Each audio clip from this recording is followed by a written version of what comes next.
नमस्कार मंडळी, मी ज्योती तुम्हा सर्वांचं अगदी मनापासून स्वागत करते आपल्या चॅनलच्या एका नवीन व्हिडिओमध्ये, एका नवीन रेसिपीसोबत। मंडळी, बरेच दिवस झाले, म्हणजे जवळजवळ 8 ते 10 दिवस झाले आपल्या चॅनलवरती नवीन रेसिपी आलेली नाही आणि त्याचं कारण काय ते पुढे व्हिडिओमध्ये मी तुम्हाला सांगणारच आहे। पण त्या अगोदर मी मस्त असे मक्याचे वडे बनवलेले आहेत आणि हीच रेसिपी मी तुमच्यासोबत शेअर करणार आहे। हे ओल्या मक्याचे वडे खायला खूप छान लागतात आणि बनवायला अगदी सोपे आहे। वरून कुरकुरीत आणि आतून मऊसूत हे वडे बनवायला अगदी सोपे आहे आणि तुम्ही पाहू शकता मस्त खमंग कुरकुरीत असे आपले वडे तयार झालेले आहेत।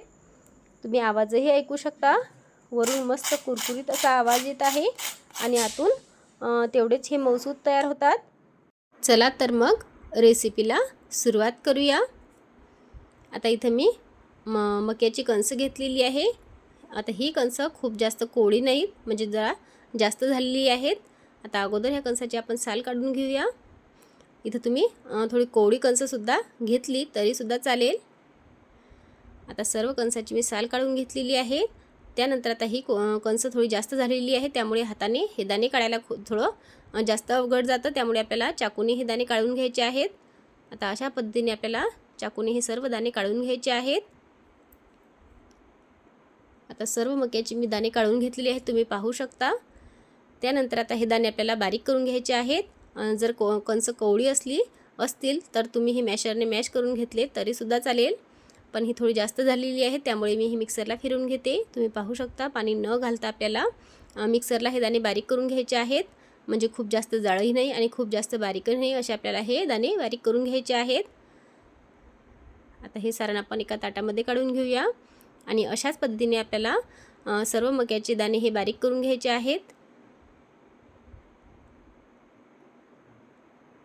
आता सर्व दाणे मी अशाच पद्धतीने बारीक करून घेतलेले आहे, तुम्ही पाहू शकता।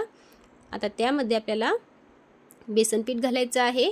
इथं 1 वाटी मी बेसन पीठ घेतलेलं आहे, हे बेसन पीठ यामध्ये घालायचं। त्यानंतर 2 चम्मच इथं मी कॉर्नफ्लॉवर घेतलेली आहे। आता कॉर्नफ्लॉवर ऑप्शनल आहे, तुमच्याकडे असेल तर घाला, नाही घातली तरीसुद्धा चालेल।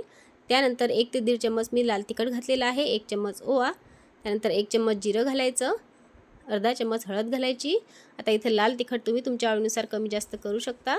त्यानंतर बारीक चिरलेली कोथिंबीर, 4-5 हिरवी मिरची बारीक चिरलेली, 2 मीडियम साईजचे कांदे बारीक चिरलेले आणि थोडीशी अद्रक मी खिसून घेतलेली आहे। आता हे सर्वसुद्धा यामध्ये घालायचं आहे। त्यानंतर चवीनुसार मीठ घालायचं आणि आता अगोदर हे पूर्ण असं मिक्स करून घ्यायचं आहे। आता मकईचे कणसं जर कोवळी असतील तर यामध्ये आपल्याला पाणी घालण्याची अजिबात गरज पडत नाही, पण ही कणसं थोडीशी जास्त झालेली आहे, त्यामुळे हे सारण थोडं कोरडं पडलेलं आहे, त्यामुळेच आपल्याला यामध्ये अगदी थोडंसं पाणी घालायचं आहे आणि याचा घट्टसर असा गोळा तयार करून घ्यायचा आहे। अगदी थोडं थोडं करत आपल्याला यामध्ये पाणी घालायचं आहे, खूप जास्त पातळ अजिबात करायचं नाही, थोडा घट्टसरच आपल्याला याचा गोळा बनवून घ्यायचा आहे। आता आपण जशी कणिक मळून घेतो अगदी तसंच आपल्याला हे पूर्ण एकजीव करून याचा मस्त घट्टसर असा गोळा बनवून घ्यायचा आहे। तुम्ही पाहू शकता मस्त घट्टसर असा मी याचा गोळा तयार करून घेतलेला आहे। आता व्यवस्थित हे सर्व पीठ आपल्याला मळून घ्यायचं आहे। त्यानंतर 5 मिनिट हे असंच मुरत ठेवायचं आहे आणि 5 मिनिटानंतर आता आपल्याला याचे वडे बनवायला घ्यायचे आहेत। हाताला थोडंसं पाणी लावून घ्यायचं आणि आता आपण डाळीचे जसे वडे बनवतो तर तेवढंच सारण आपल्याला हातामध्ये घ्यायचं आहे आणि हातावरतीच आपल्याला हे वडे असे थापून घ्यायचे आहेत। तुम्ही पाहू शकता खूप जास्त पातळही नाही आणि खूप जास्त जाडही नाही असा मी याचा वडा बनवून घेतलेला आहे आणि आता अशाच पद्धतीने मी सर्व वडे हे बनवून घेते। अगदी थोडंसं आपल्याला हाताला पाणी लावायचं आहे आणि मस्त याचा वडा असा थापून घ्यायचा आहे। आता अशाच पद्धतीने मी सर्व वडे हे बनवून घेणार आहे। मी अगोदर 6 ते 7 वडे बनवून घेतलेले आहे। एवढेच वडे आपण अगोदर तळून घेऊया। त्यासाठी कढईमध्ये मी तेल गरम व्हायला ठेवलेलं होतं, तेल गरम झालेलं आहे की नाही हे चेक करून घ्यायचं। एक छोटासा गोळा सोडून तो अगदी पटकन वर आला म्हणजे आपलं तेल व्यवस्थित असं गरम झालेलं आहे। त्यानंतर आता यामध्ये आपल्याला वडे सोडायचे आहेत। आता कढईच्या आकारानुसार आपल्याला यामध्ये वडे सोडायचे आहेत। इथं मी 3 ते 4 वडे कढईमध्ये घातलेले आहेत। आता वडे तळत असताना सुरुवातीला गॅसची फ्लेम थोडी मोठी ठेवायची, नंतर मीडियम गॅसवरती आपल्याला मस्त खमंग कुरकुरीत होईपर्यंत हे वडे तळून घ्यायचे आहेत। तर मंडळी, बरेच दिवस झाले आपल्या चॅनलवरती व्हिडिओ का येत नाही त्याचं कारण मी तुम्हाला सांगते। घराचं रेनोव्हेशनचं काम चालू आहे आणि त्यामुळेच मला रेसिपी शूट करायला वेळ मिळत नाही आणि म्हणूनच आपल्या चॅनलवरती गेले 8 ते 10 दिवस झाले नवीन रेसिपी येत नाही. पण आता जसजसं काम कंप्लीट होईल तसतसं मी तुमच्यासाठी नवीन रेसिपी घेऊन येण्याचा प्रयत्न करेल. थोडंसं किचनचं काम अजून बाकी आहे, ते कंप्लीट झालं म्हणजे आपले रेग्युलर रेसिपीचे व्हिडिओ चॅनलवरती येत राहतील. पण तोपर्यंत तुम्ही तुमचा सपोर्ट असाच राहू द्या.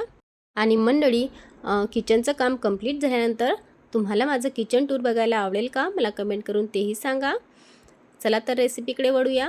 आता सर्व वडे मी मस्त खमंग कुरकुरीत होईपर्यंत तळून घेतलेले आहे. तुम्ही पाहू शकता रंगही खूप छान आलेला आहे आणि मस्त खमंग कुरकुरीत असे आपले मक्याचे वडे बनवून तयार झालेले आहेत. अजिबात तेलकट झालेले नाहीत आणि हे गरमागरम मक्याचे वडे दह्यासोबत खूप छान लागतात. तुम्ही एकदा नक्की ट्राय करा. तुम्ही पाहू शकता वरून मस्त कुरकुरीत असे आपले वडे तयार झालेले आहेत. आतून तेवढेच मऊसूदसुद्धा तयार झालेले आहेत. हे वडे खायला खूप छान लागतात. तुम्ही एकदा नक्की ट्राय करा. आणि मंडळी, तुम्हाला माझी आजची ही रेसिपी कशी वाटली मला कमेंट करून नक्की सांगा. आवडल्यास एक लाईक नक्की करा. लाईक केल्यानंतर हाईप करा. आणि मंडळी, जर तुम्ही आपल्या चॅनलवरती पहिल्यांदाच आला असाल तर चॅनलला सबस्क्राईब करा. सोबतच बेल आयकॉन प्रेस करा, कारण अशाच नवनवीन रेसिपी मी तुमच्यासाठी नेहमीच घेऊन येत असते. भेटूया अशाच नवीन रेसिपीसोबत. तोपर्यंत धन्यवाद.